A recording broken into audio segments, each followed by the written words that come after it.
The big question is of course how loud to make the track.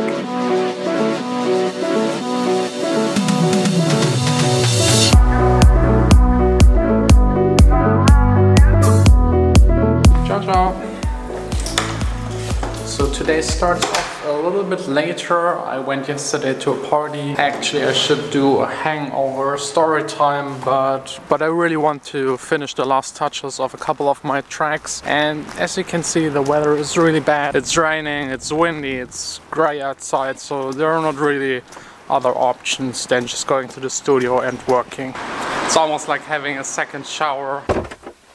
Just as long as I don't get sick, I don't really mind the rain, because that's actually the thing I care the most about, to be healthy and to be able to come here to the studio and work despite the bad weather. It's actually a good day. I reached today 5,000 subscribers here on YouTube, which is just amazing and mind-blowing, especially how quick it's now rising in the past couple of weeks. So thanks to all of you for subscribing, for following around, for putting comments underneath the videos.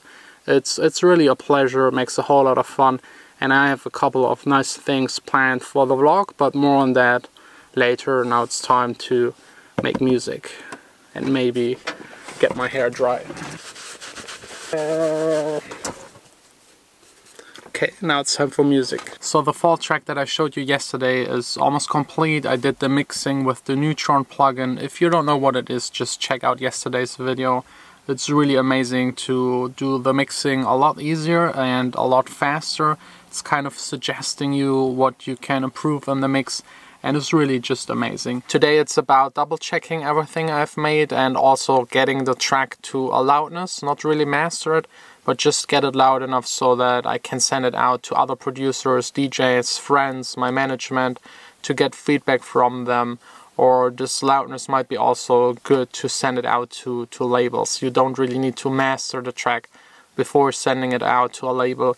It's actually the label's task to take care of the mastering and usually also pay for it. I'm saying usually because some labels don't, but then you know it's not really a good label. There are two things that you will need to get the loudness. One is a brick wall limiter, and the other one you will need is an analyzer that will show you this value here, this RMS value. That's the one that tells you how loud your track actually is. RMS is root, means square. I had to look it up. I know the term in German but not in English. It's the average of the roots, of the squares. So for sine waves it's usually better to take this average than the normal average, where you just count all of the points and divide it by the amount of the points. This average gets closer to the real average of a sine wave, because a sine wave usually has so many zeros in between. If you take the normal average, you will have a value that doesn't really tell you anything. Okay, enough with the math stuff. You just need to turn on your track, loop a part where a lot of things are going on, usually the main part right after the drop, and then look at your analyzer. As you might remember, my favorite free plugin is the Span from Voxengo. It's a normal analyzer with the spectrum here in the middle, the correlation meter, a dB output meter, and here in the corner the RMS value that is now at -32. If I now turn on the track, you will see that it jumps immediately up. I usually wait maybe 10 seconds until it kind of detects the average over a longer period of time. We're now right here at -15, so there's still a little bit of space to push the track louder. Giving the track more loudness is super easy. You just use a brick wall limiter. I'm using here the L2 from Waves, but you can use the one that is provided with Logic or any other limiter. They're all basically doing the same thing. The output ceiling should be right around 0 dB. There is no way to go above that. Sometimes you will have to lower it by a bit. Some CD players can't really deal with the 0 dB, but that's a thing of the past actually. To make it louder, just turn the threshold down, and the lower you go, the more the track will be crushed kind of against the ceiling. Be a bit louder, and you will also be able to see here the RMS value is now here 2 dB higher. So there's actually still a little bit of space left. Okay, we're now just right above -10, and I think that's enough for now. The main question, of course, is now how loud to make a track actually. I try to stay right between -9, -10 dB of RMS. That's kind of fine. It doesn't sound too quiet or too loud. It's not crushed. There's still dynamic going on. And a track in this range will actually sound better in a club than a track that you push to -7.5. A lot of labels push it really that far, and it actually is destroying the track. You lose all of the dynamic range and it will just sound kind of flat. You will lose a little bit of bass. So making it louder than -8 is really harmful to the track. And I of course get why people make their tracks louder. The louder it is, the more attention it will kind of get in a store. Let's say you scroll through Beatport searching for new tracks and there's one that is just louder. It will just grab more of your attention, and this loudness war has been going on for a lot of years now. In the past, I think 5-6 years, at least here in Germany, the TV stations have regulated the RMS value for advertisement, so that when you watch a TV show or a movie and then the advertisement, it will almost be the same level. So it's not anymore that the advertisement is like twice as loud as the movie that you're watching. I think the same is also happening now with Spotify, which is really great. If you listen to tracks on Spotify, you will recognize that they're all almost equally loud. They kind of dial them all down to, I think, -10 dB RMS. So if you release your music on Spotify, it doesn't make any sense to go louder than -10 dB RMS. Just using a limiter at the end of the mastering chain and an analyzer is of course not mastering. This is just to send the track out. If you get a release, it will anyways be mastered by a mastering engineer, and he will decide at the end how loud the track should be. Of course you can give him suggestions or tell him how loud to make it, but they usually know what works best with the style of music that you're making.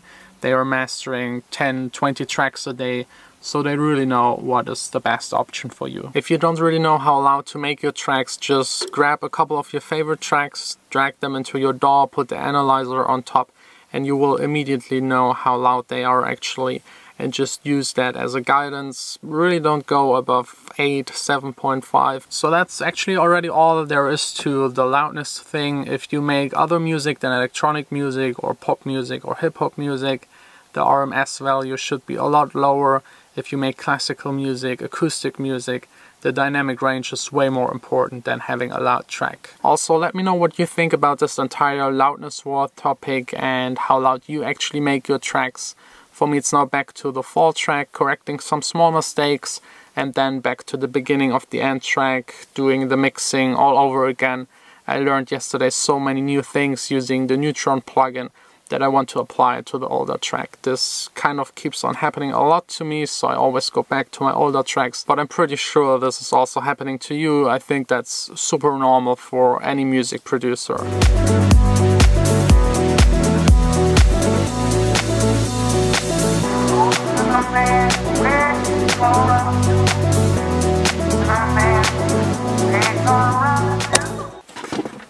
I'm all done for today. I kind of forgot about the time. I screwed up. I promised to be back home. By now, so hurrying up like crazy. At least it stopped raining. Tonight we're having actually a guest coming over. It's very strange, no one here. It seems like I don't know.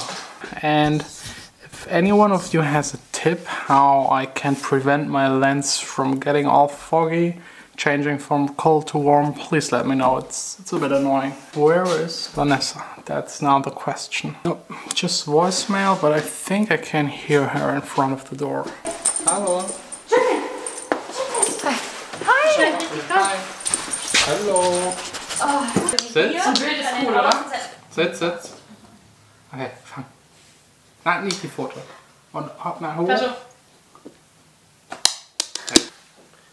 It's now already past midnight. We had a really fun evening. Michelle's dog is super cute.